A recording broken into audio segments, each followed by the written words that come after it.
दोस्तों, पिछले 3 महीने से इस देश में जब बिहार में गाय ने गोबर कर दिया तो हमारे राष्ट्रवादी दोस्त भारत माता का नारा लेकर आए हैं। एक हैदराबाद में दाढ़ी वाले हैं, वो बिना पूछे कहते हैं कि मैं भारत माता की जय नहीं बोलूंगा। एक नागपुर में दूसरे वाले हैं, वो कहते हैं हम बुलवा के रहेंगे। जैसे हिंदुस्तान में कौन बोलेगा कौन नहीं बोलेगा उसका ठेका इन दोनों के नाम पर छूटा हुआ है। इन दोनों फर्जियों को ये बताने की जरूरत है कि इस भूले हुए हिंदुस्तान को भारत माता की जय याद दिलाने का काम इसी जंतर मंतर पर एक 75 साल के बुजुर्ग की अगवानी में इस मंच पर बैठे हुए लोगों ने किया था।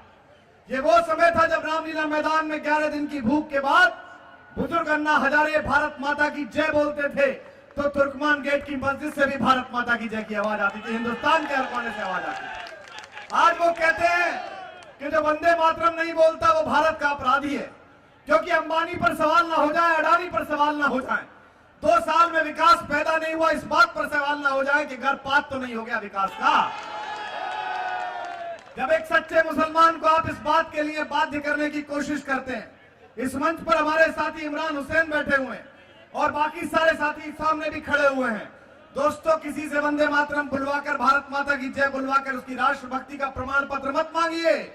एक सच्चा मुसलमान 5 वक्त की नमाज पढ़ने के लिए जब अपना माथा इस मादरे वतन हिंदुस्तान की जमीन पर रखता है, उसका वंदे मातरम उसी वक्त पूरा हो जाता है, उसकी भारत माता की जय वहीं पूरी हो जाती है। लेकिन 4-5 दिन से देश के संसद में एक थिएटर चल रहा है। एक पक्ष चिल्ला चिल्ला के कह रहा है चोरी हो गई, भाजपा के लोग कहते हैं कि कांग्रेस भ्रष्टाचारी है। भाई कोई नई बात बताइए, सूरज उत्तर में निकलता है, क्या पुरानी बात है? निकलता ही है। कांग्रेस चोर है, भ्रष्टाचारी है, सबको पता है, सबको सिद्ध है, और कांग्रेस वहां चुप बैठी हुई है। ये पहली योजना देख रहा हूं जहां थानेदार ये कह रहा है कि चोरी हो गई और चोर सामने कह रहा है कि तेरे में औकात है तो मुझे पकड़ ले। ये पहली चोरी है। आप चुनाव से पहले के भाषण याद करिए, क्या कहते थे प्रधानमंत्री जी? भाइयों बहनों, जब हमारी सरकार आ जाएगी तो दामाद जी जेल के अंदर होंगे। दामाद जी पिछले 2 साल से कह रहे हैं चीख चीख के कि तुम्हारी औकात है तो मेरी सिक्योरिटी हटा के दिखाओ, मेरी जो सिक्योरिटी दे रखी है तुमने एयरपोर्ट पे, इसको हटा के दिखाओ। 10 जनपद में एक महारानी बैठी हुई है, वो केवल एक सांसद हैं, वो इंटाइटल नहीं है उतनी बड़ी कोठी की, लेकिन वो अभी तक भी बैठी, उसे आप हटा नहीं पाए क्योंकि आप दोनों की नूरा कुश्ती है। जब भाजपा की सरकार थी तब कांग्रेसी उनके दामाद पर नहीं बोले, जब कांग्रेस की सरकार थी तो भाजपा ही उनके दामाद पर नहीं बोले, केवल भाषण दिया। आज फिर भाजपा की सरकार है, फिर वो दामाद खुला छोड़ रहा है। अब आपकी ये नूरा कुश्ती हम समझ गए हैं कि तुम खेलो तो टूर्नामेंट और हम खेलो तो गिल्ली डंडा। अब ये आम आदमी पीछे तक का समझ गया है। इसलिए सोनिया गांधी जी, आपका अगर नाम आया है इस घोटाले में तो हो सकता है मोदी जी आपको माफ कर, क्योंकि सबको प्राइम मिनिस्टर ना रहने के बाद अपनी सुविधाएं चाहिए। और कैसी भाजपा और कैसी कांग्रेस। पिछली बार जो 84 सांसद कांग्रेस की ओर से बैठे थे, इस बार वो भाजपा की ओर से बैठे हैं। इस बार जब दुष्यंत सिंधिया के ऊपर बहस हुई कि उन्होंने ललित मोदी से गलत पैसा ले लिया, तो हमने टीवी वालों से कहा कि भाई भाजपा की ओर से किसी और को मत भिजवाओ। जगदंबिका पाल जी अब भाजपा के सांसद हो गए, उनको भिजवाओ, क्योंकि उनको अभ्यास है कि रॉबर्ट वाड्रा कैसे बचाया जाता है। उनके तर्क तैयार हैं तो वो भी ऐसी बात कर लेंगे। तो इन दोनों की आपस में नूरा कुश्ती है, आज इसको एक्सपोज करने का वक्त है। और पिछले 2 साल और 1 साल, एक दिल्ली की सरकार, एक केंद्र की सरकार, 29 राज्यों में आपकी सरकार है, वहां के आप प्रधानमंत्री हैं, लेकिन आपको दिल्ली के आधे राज्य के कारण नींद नहीं आती। सपने में प्रधानमंत्री जी आप चौक चौक कर जग जाते हैं, जो कि अरविंद केजरीवाल आपको देखता है। आपको लगता है कि नाक के नीचे से जो थाली खींच कर ले गए लोग, जिसमें आप एक दूसरे को बांट कर खाना चाहते थे, जिन्होंने आम आदमी तक ये थाली पहुंचाने की कोशिश की है, वो देश में भी आपको चुनौती देते हैं और इसलिए आप गड़बड़ी कर जाते हैं। आपने एक ऐसी अजीब सी काम की अपने सलाहकारों के कहने पर कि आपके सहयोगियों को उसकी आग भुगतनी पड़ी। सुबह 9:30 बजे हम जगे और हमने फोन चेक किया तो पता चला कि दिल्ली के मुख्यमंत्री के कार्यालय में सीबीआई घुस गई। पूरे देश में ये कांग्रेसी भी मानते हैं, ये भाजपा भी मानते हैं कि पूरे देश में अगर ईमानदारी की चर्चा करनी हो तो अरविंद केजरीवाल से बड़ा आइकॉन नहीं ढूंढ सकते, लेकिन मोदी जी भूल गए थे कि सीबीआई के तोते बाजों के जंगल में नहीं भेजे जाते, ये कहीं और भेजे जाते हैं। तोता अपनी चोंच कटाकर लौटा और तोते की आग से जेटली जी की केटली गर्म हो गई, उसके बाद से चिल्ला रहे हैं कि परेशान। अब जेटली जी कह रहे हैं कि भैंसों की लड़ाई में झुंडों का नाश हो गया। वो कह रहे हैं भाई आपकी अरविंद केजरीवाल की लड़ाई थी तो डायरेक्ट लड़ते, मेरा नाश क्यों करा दिया? लेकिन उससे डीडीसीए का घोटाला निकल आया और आज हिंदुस्तान के नंबर 2 आदमी को, 2 नंबरी आदमी को, वित्त मंत्री को हर बार जाकर खड़ा होना पड़ता है पटियाला कोर्ट में और जाकर पूछना पड़ता है कि कहां डीडीसीए में घोटाले हुए और घोटाले भी कैसे हुए। ये जितने भी हजारों हजार लोग दूर तक फैले हुए हैं, आप सबने कंप्यूटर खरीदा होगा, कितने पैसे का आता है कंप्यूटर? 15,000 का लैपटॉप, 20,000 का लैपटॉप, 25,000 का लैपटॉप। लेकिन जेटली जी ने महान काम किया, उन्होंने डीडीसीए में एक ऐसा लैपटॉप किराए पे लिया जो 18,000 रुपए डेली के किराए पर था। मैंने अपने सारे कार्यकर्ताओं से कहा कि 10-20 लैपटॉप मेरे पास पड़े, तुम किराए पे उठाना शुरू कर दो, जेटली जी पालेंगे, हमारे पास तो पैसा है नहीं। अब हमने ये सवाल उठाया तो सीबीआई का छापा डलवा दिया। अब हेलीकॉप्टर में डील हुई है। अगस्ता वेस्टलैंड के बारे में अमित शाह कहते हैं कि वो फर्जी एक कंपनी है, वो फ्रॉड कंपनी है। लेकिन आपकी तालियों के बीच मोदी जी को सूचना देना, शायद दोनों में बातचीत बंद है। और मोदी जी चेक करिए कहीं अमित शाह ही तो आपको नहीं फंसा रहे हैं। मुझे तो लगने लगा है कि कहीं ना कहीं अमित शाह का गेम है आपकी लुटिया डुबवाने में, क्योंकि एक बार तो अमित शाह ने कहा ये फर्जी कंपनी है और हमने कागज चेक करे तो पता चला कि मेक इन इंडिया में मोदी जी ने खुद अगस्ता वेस्टलैंड को बुला रखा है कि आइए निवेश करिए। इसका मतलब तय हो गया मोदी जी के फर्जियों के प्रति आपकी पुरानी रुचि है, फर्जियों को आप पहले से पसंद करते हैं। तो इस देश में पिछले 3 साल में जो जन जागरण पैदा हुआ है, पिछले 4 साल में जो क्रांति पैदा हुई है, इसी जंतर मंतर से, इसी जंतर मंतर से वो चिंगारी निकली थी, उसका जवाब देने की आवश्यकता है। और जैसा कपिल ने कहा, यह अद्भुत मामला है, चाय बनाई किसी ने पी नहीं, पढ़ने गए कोई साथ पढ़ा नहीं, डिग्री करी हम मिल नहीं रही और कहते हैं कि हम खराब सवाल उठा रहे हैं, हम गलत सवाल उठा रहे हैं। मुझे आज भी भरोसा है, मैं आज भी इस मंच पर, आम आदमी पार्टी के मंच पर कहना चाहता हूं, हमारे मीडिया के मित्र इसे कवर कर रहे हैं, लाइव तो दिखाएंगे नहीं, वो तो मोदी जी की रैली दिखाते हैं, ज्यादा अच्छी होती है, वहां किराए की भीड़ होती है। यहाँ तो अधिकांशतः इसलिए आते हैं कि किसी के मुंह से भी कुछ गलत निकले तो शाम को चला सके फिर फिसली कुमार विश्वास की जबान, क्योंकि पिछले समय से यही चल रहा है। लेकिन अगर ये दिखा सकें तो ये पूछें जरूर वहां जाकर कि अगर अगस्ता वेस्टलैंड ऐसी कंपनी थी तो मोदी जी आपने उसे मेक इन इंडिया में क्यों आमंत्रित किया? और आपके सामने इटली की कोर्ट ने कहा तो एक चिल्लाए, इसका मतलब भारत की कोर्ट में कुछ नहीं, भारत की न्याय व्यवस्था में आपकी कोई रुचि नहीं है, आप जानना नहीं चाहते हैं। तो ये इनकी नूरा कुश्ती एक्सपोज होनी चाहिए। हम यहां से सवाल उठाते हैं कि अभी तक सोनिया गांधी जी कानून की गिरफ्त से बाहर कैसे हैं? अभी तक जो एपी नाम आ रहा है, जिसको आप कह रहे हैं कि अहमद पटेल का नाम है, वो कानून की गिरफ्त से बाहर कैसे हैं? आप इस देश को मूर्ख बनाना बंद करिए। और अगर आप ये मानते हैं, सरकार ये मानती है कि अगस्ता वेस्टलैंड में हेराफेरी हुई है, तो इन्हीं अपराधियों को अभी तुरंत जेल के सीखे के पीछे बंद करिए। दिल्ली पुलिस का कब तक इस्तेमाल आम आदमी पार्टी के लिए करेंगे? दिल्ली पुलिस का कब तक इस्तेमाल झूठे मुकदमे आम आदमी पार्टी के कार्यकर्ताओं के लिए लगाने में करेंगे? इसलिए समय रहते हुए, अब कहा पर्रिकर जी ने कल कि जो अगस्ता वेस्टलैंड में जिसका नाम आया है त्यागी, वो तो छोटी मक्खी है, बड़ी मछली कुछ और है। अरे तुम कैसी सरकार हो ना, तुम पे मछली पकड़ी जा रही है ना मक्खी मारी जा रही है। कम से कम कोई सा काम तो करो, या तो मछली पकड़ लो या मक्खी पकड़ लो, दोनों काम नहीं हो रहा है। लेकिन भाषण चल रहे हैं और हालत ये हो गई है कि आम वाले से पूछो कि आम कहाँ पकाया है, केमिकल से पकाया है कि डाल पे पकाया है, तो आम वाला कहता है जी रेडियो के सामने रख दिया था, मोदी जी का भाषण सुन के ही पक गया।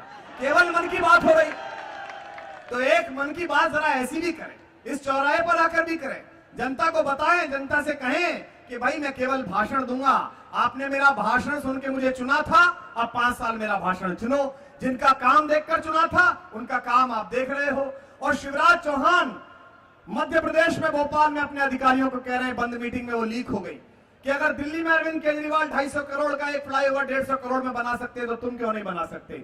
मैक्सिको सिटी में ऑड इवन की योजना लागू हो रही है, लेकिन आपका पूरा संगठन, आपके विजय गोयल, आपके तमाम लोग इसी काम पे लगे हुए हैं। इसी जंतर मंतर से हमने कांग्रेसियों से कहा था कि अहंकार मत करो, गुरूर मत करो, इस सत्ता का ये जनता है।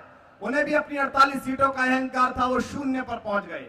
इसी मंच से भाजपाइयों से कहा था कि अपनी 32 सीटों का अहंकार मत करो, 3 पर पहुंच जाओगे।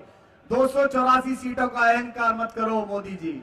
इस देश ने बड़े बड़े लोगों को काल के कूड़ेदान में फेंका है और 2019 दूर नहीं है।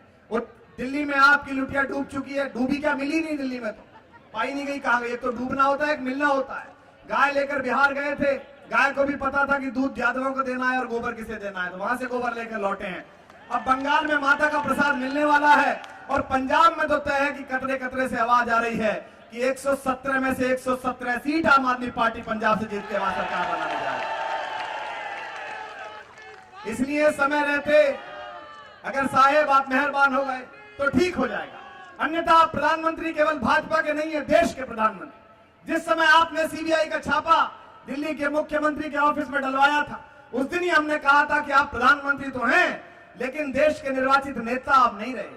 क्योंकि बात क्या है, जो डर गए साहिब, आईनों से मुकर गए साहिब, आप अब भी हमारे सर पर हैं, बस नजर से उतर गए साहिब। आपने जो नजर में चढ़ने का काम करना चाहिए था वो आपने नहीं करा। लोकतंत्र में विपक्ष होता है, विरोध नहीं होता है, और आपकी भाषा का अहंकार आज तक नहीं गया।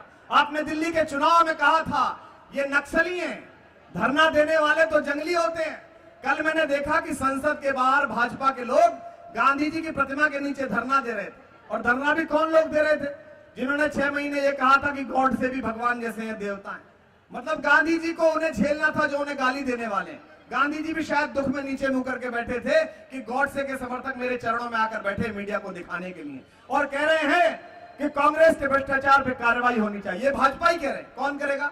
ओबामा करेगा, मेरा मित्र बराक, या पुतिन करेगा, या जाकर भूटान के नरेश से कराओगे? अरे सरकार तुम्हारी एफआईआर तुम कर सकते हो, पुलिस तुम्हारी एफआईआर करो और 24 घंटे में गिरफ्तार करो। ये तो जीते जागते मनुष्य हैं जिनके ऊपर आरोप लगा इटली की कोर्ट में। आम आदमी पार्टी का मसला होता है तो सोमनाथ भारती के कुत्ते तक को उठा लाते हो, उसको जाकर पुलिस में गवाही दिलाते हो, और बाद में तुम्हारा ही डॉक्टर कहता है कि ये तो नाम का कुत्ता है, काट ही नहीं सकता है, तो उसके बाद आप चैनल से भाग जाते हो।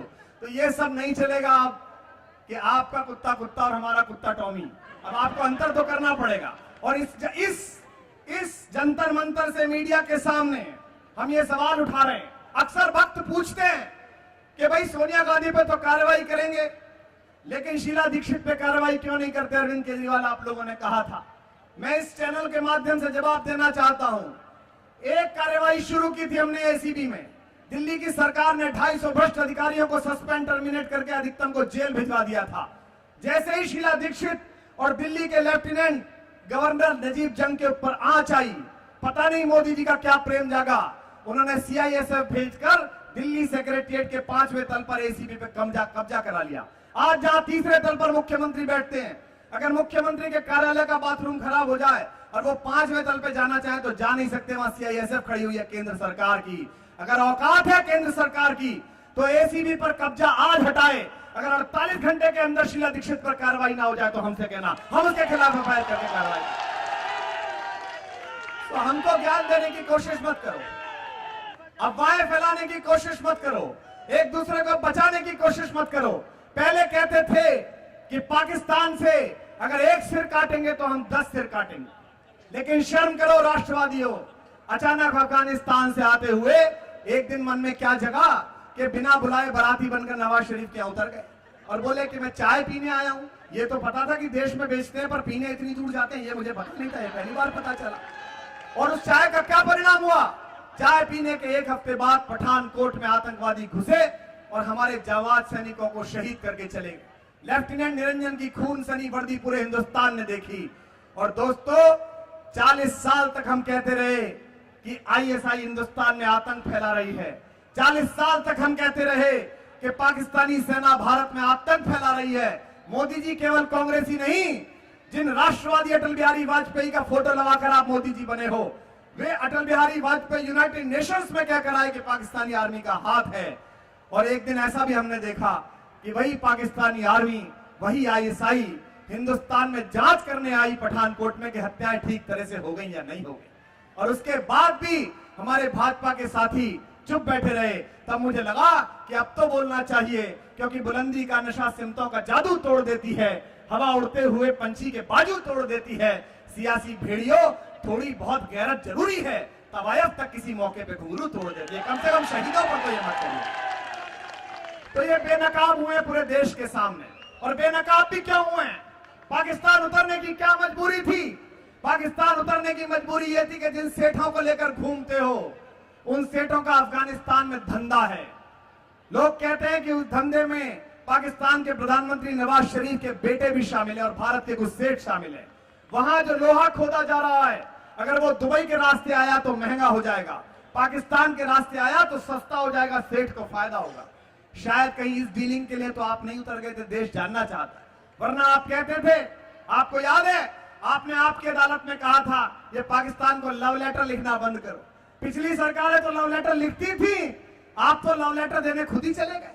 आप कैसी प्रेमिका निकले जिसने रास्ते में डाकिए पर भी भरोसा नहीं किया, जो खुद ही नवाज शरीफ के गले पड़ने के लिए चले गए। मैं खुद ही आ गया हूं। सो ये आपके सामने एक्सपोज है और मैं चाहता हूं कि जितने हजारों हजार लोग हैं, हमारे मीडिया के कैमरे भी दिखाएं कि पीछे जंतर मंतर, वो दिखाएं कि 5 साल पहले जो आग जली थी वो आग और बड़ी है, बुझी नहीं है। और वो आग तब तक चलेगी जब तक हिंदुस्तान से भ्रष्टाचार का खात्मा नहीं हो जाएगा। इसलिए जितने भी लोग हैं, एक बार दोनों हाथ आकाश में उठाकर इतना जोर का घोष करें कि 10 जनपद भी दहले और 7 रेस कोर्स भी। भारत